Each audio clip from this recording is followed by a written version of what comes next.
Bien, vamos a continuar explicando cómo es esto que llegan los Borbones al trono de España y que van a reinar para América todo el siglo XVIII y los primeros 10 años del siglo XIX, porque en 1810 comenzamos un proceso de separación de España, como ustedes ya sabrán. Pero ¿qué pasó cuando llega el 1700? El último rey de la dinastía de los Austrias, Carlos II, muere sin descendencia al trono. Y por un complejo sistema de casamiento entre familias, como sostenía la monarquía europea de aquellos siglos el poder, recaía, ante no tener descendencia, recaía el trono en una casa de primos que eran los Borbones que reinaban en Francia. No fue fácil definir la sucesión, fue una guerra. Si bien comienza en 1702 todo el proceso, la guerra se termina de definir todo el periodo de sucesión en 1713-14 con un tratado que cierra este conflicto que firman con Francia. En 1712 reconocen que el rey Borbón Felipe V va a ser el soberano de España, pero renuncia a ser soberano de Francia. Va a ser solamente para el imperio español. Se firma el Tratado de Utrecht, que ya les mencioné recientemente. Es un tratado de las nuevas alianzas y del nuevo equilibrio que va a quedar en Europa, y esta balanza de poderes va a quedar a favor de Gran Bretaña. Este Tratado de Utrecht incluye un conjunto de pactos, ¿sí?, que tenían los principios inspirados en la tradición inglesa y a favor de los ingleses, y esto va a terminar siendo un cambio de una fuerte hegemonía en el poder de Europa de aquel tiempo hacia Gran Bretaña. Estos son los reyes de la dinastía de los Borbones. Fíjense, nosotros siempre les repito, no vamos a pedir nunca que recuerden de memoria ni años, sí que identifiquen algunos de los más significativos para poder ubicarse del periodo del que estamos hablando. De estos 5 monarcas de acá, bueno, el primero es Felipe V, pero el más importante que hay que asociar con los Borbones y a la vez con las reformas borbónicas, la modernización y la influencia de la Ilustración como concepto para ubicarnos, va a ser Carlos III. Carlos III va a ser uno de los que más va a impulsar reformas que vamos a ver pronto para América. Y el último de estos reyes, miren quién es, Fernando VII, y miren cuándo reinó aquí, 1810, en América, ¿sí? Sobre todo en el Río de la Plata va a haber una separación, va a iniciarse un proceso de separación con España. Bueno, uno de los primeros cambios que tenemos que ver en esto de los Borbones tiene que ver con la concepción de gobierno que tienen. ¿Cómo conciben el gobierno? Como un despotismo ilustrado. ¿Qué es el despotismo? Es una forma de gobierno absoluto, es una forma de reinar en forma absoluta, como el absolutismo que veníamos viendo para los siglos anteriores, sobre todo XVII y XVI. Pero el despotismo ilustrado, a comparación con la concepción del absolutismo español, es mucho más concentrado en el rey. Tiene mucha más fuerza el rey. Y se lo considera absoluto porque no tienen en cuenta esa teoría española de la mediación de poder que Dios da al pueblo y el pueblo al rey, y que si el rey no está o el rey no cumple, van a gobernar los Borbones con la concepción del despotismo ilustrado. Él es el Estado, él es el rey por derecho divino, sin mediación de nadie, y la característica que va a tener este siglo va a ser el despotismo ilustrado, porque se va a rodear de una corte de intelectuales, de administrativos y funcionarios que van a estar imbuidos con la ideología y la filosofía del iluminismo, que ahora vamos a llegar. Esto va a marcar un punto, ¿no?, de cambio con los monarcas, y van a intentar construir un Estado moderno. Esta soberanía que ejercía el rey, este poder, ¿sí?, le daba potestad, es decir, poder absoluto, y dominaba de esta manera toda la sociedad, y se distancia, repito, y lo tienen acá en el último renglón de esta diapositiva, se distancia del pactismo de la monarquía tradicional hispánica. Vamos a volver a esto en 1810, porque esto del pacto va a ser un tema importante. La cuestión es que se reconcentra con mucha más fuerza el poder en el rey.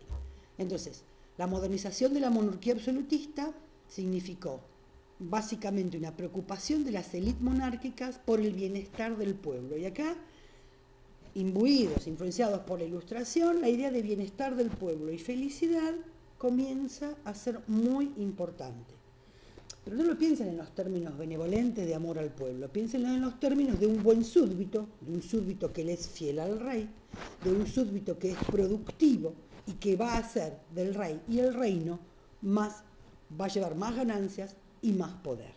En esos términos es que las concepciones de la Ilustración van a llevar a la felicidad y el bienestar del pueblo. También vamos a ver que en esta concepción centralizada del poder va a modificarse en parte la relación con la Iglesia. Por eso la relación entre el Estado y la Iglesia se va a denominar, se va a entender a partir del regalismo. Porque el despotismo ilustrado entendía que la Iglesia era una institución que debía estar sometida al Estado. Hacían fuerte defensa de las regalías. ¿Qué son las regalías? Son los derechos del rey, por su propia potestad. Son inherentes a su ser rey.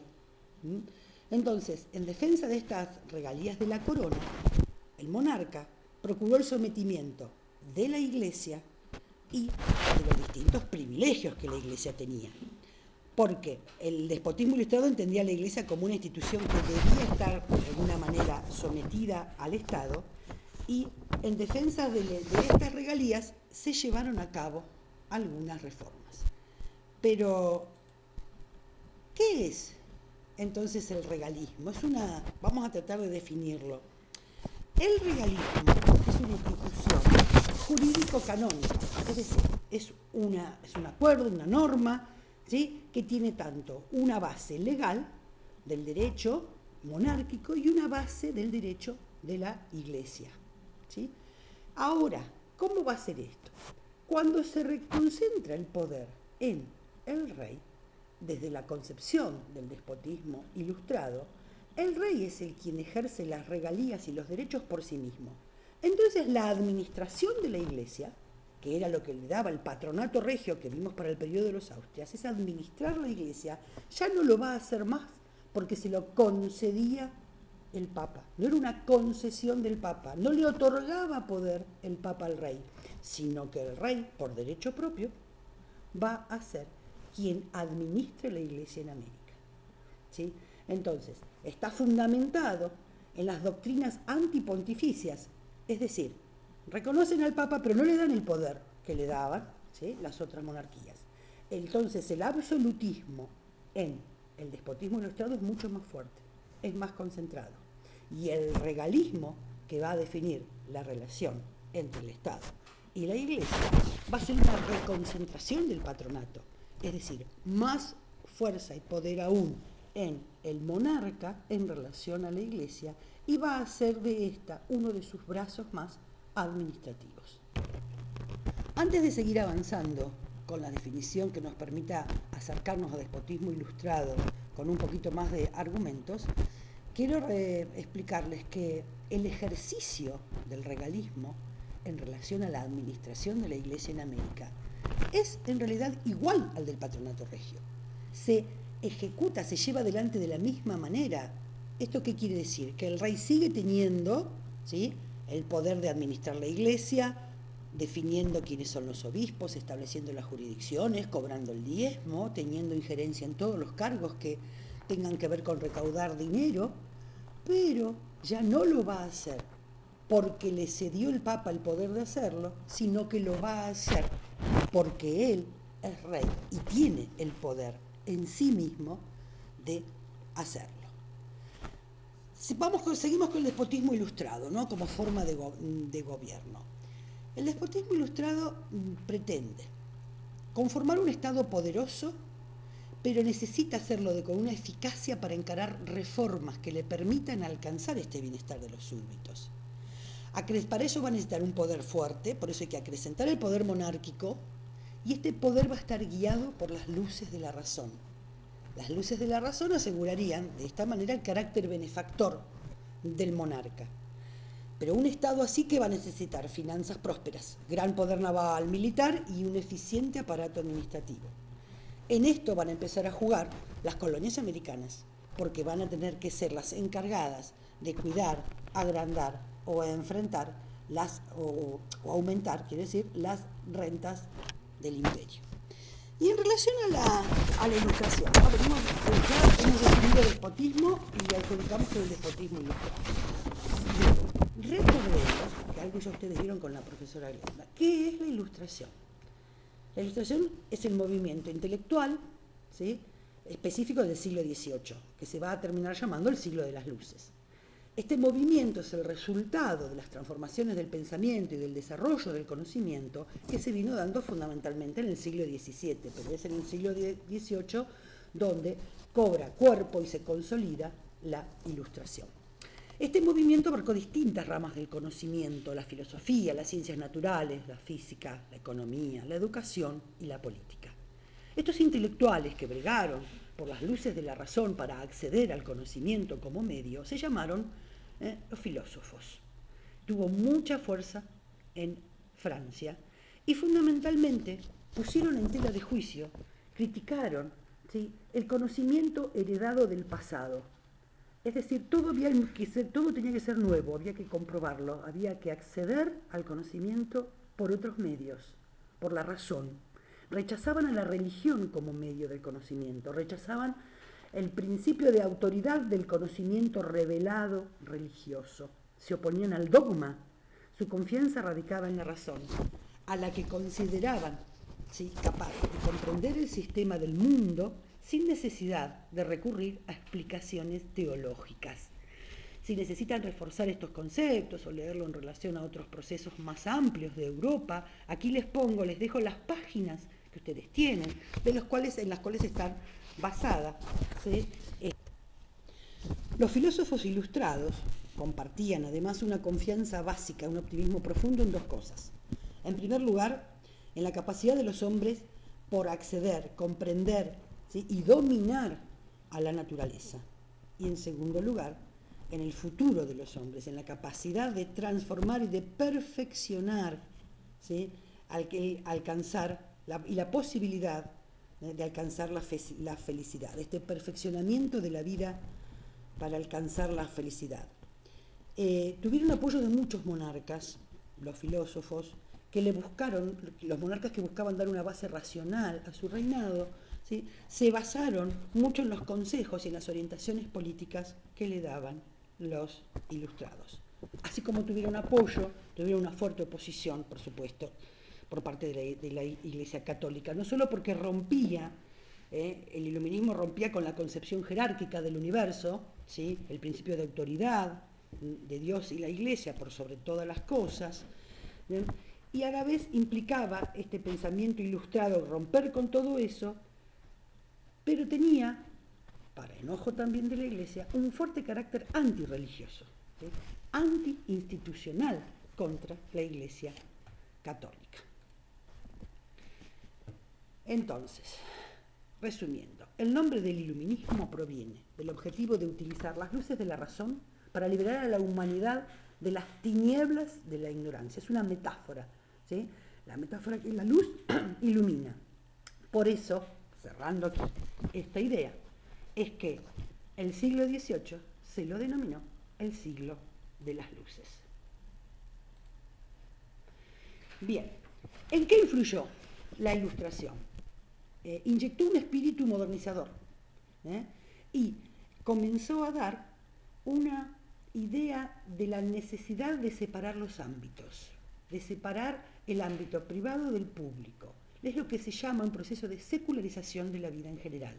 La religión, el sentimiento de religiosidad, va a ocupar un lugar que se va a ir corriendo muy paulatinamente a lo que es un ámbito privado, para establecer un ámbito de lo público y lo político como distinto. Esto era impensable un siglo y medio antes, ¿sí? Ahora, esta idea de la razón, del conocimiento, Viene también de la mano no solo de los filósofos, sino que ustedes ya vieron con la profesora Glenda, de estas ideas de quienes se preguntaban cómo es que se organiza una sociedad.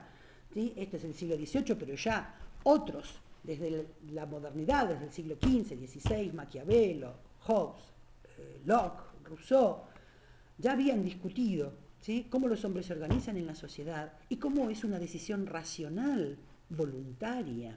¿Sí? Cómo hay una soberanía inajenable, va a decir Rousseau.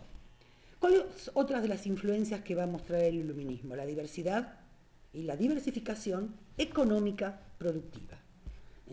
Esto se opone a la tradicional convicción de que hay que hacer un cultivo en extensión, una actividad fuerte y profunda, como era América, extractiva y monocultivista. ¿Sí? La diversificación de la economía, ahora vamos a ver cómo las ideas y las teorías que explicamos hace un rato en relación al neomercantilismo, va a decir, hay que diversificar varios orígenes de la producción. También la Ilustración va a influir en la actualización cultural y educativa.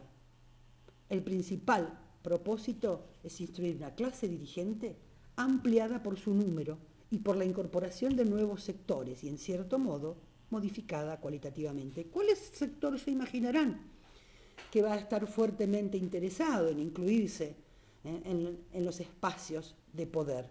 La burguesía. Y en América, paulatinamente, los criollos, que siempre vienen sumando recelos con los nativos, van a ser una burguesía incipiente que va a ir también peleando por su lugar. Bien, basado en el modelo francés, la monarquía de los Borbones fue introduciendo principios de centralización y racionalización administrativa.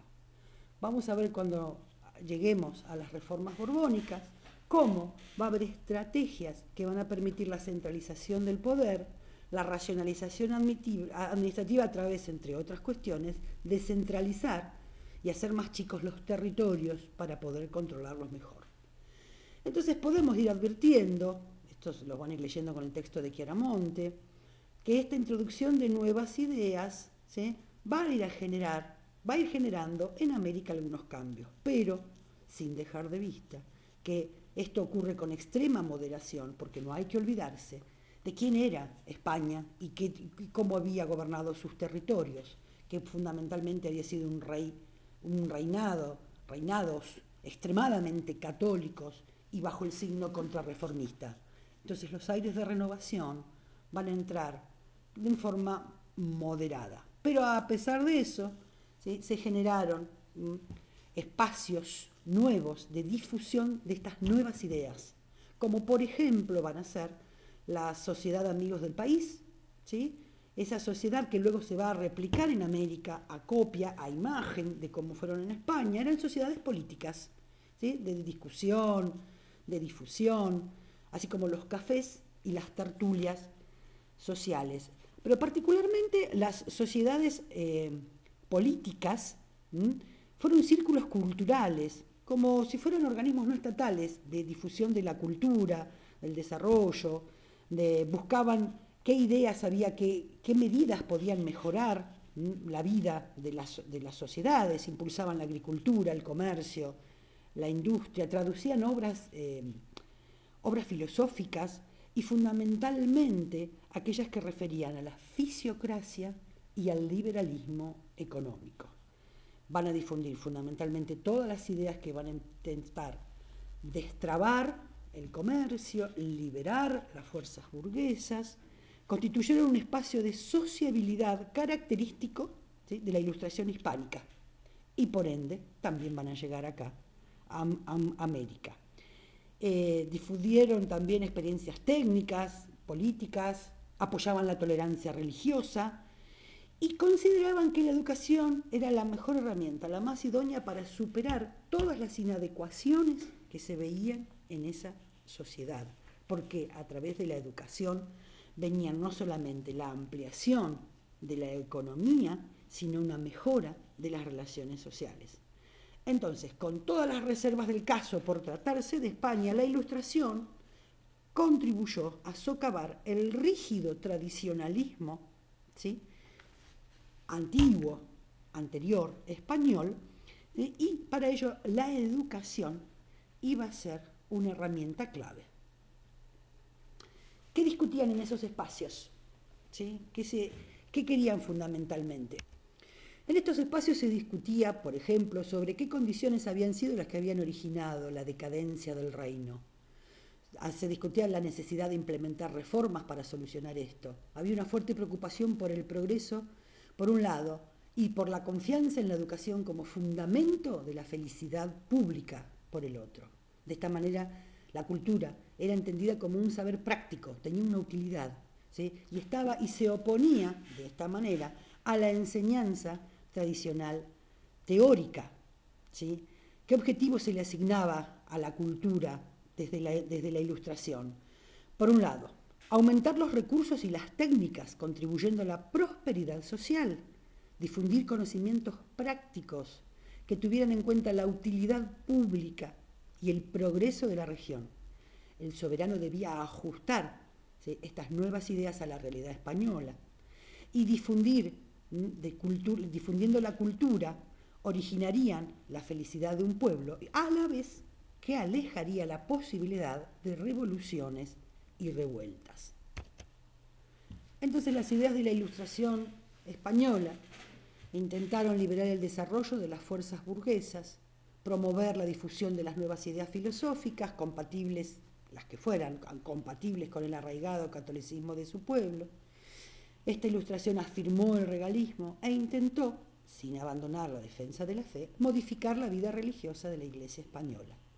Apoyó de esta manera el fortalecimiento del poder real en los difusos moldes del despotismo ilustrado, es decir, la teoría férrea del despotismo ilustrado francés fue entendida, aplicada y llevada adelante en parte, ¿sí?, en España.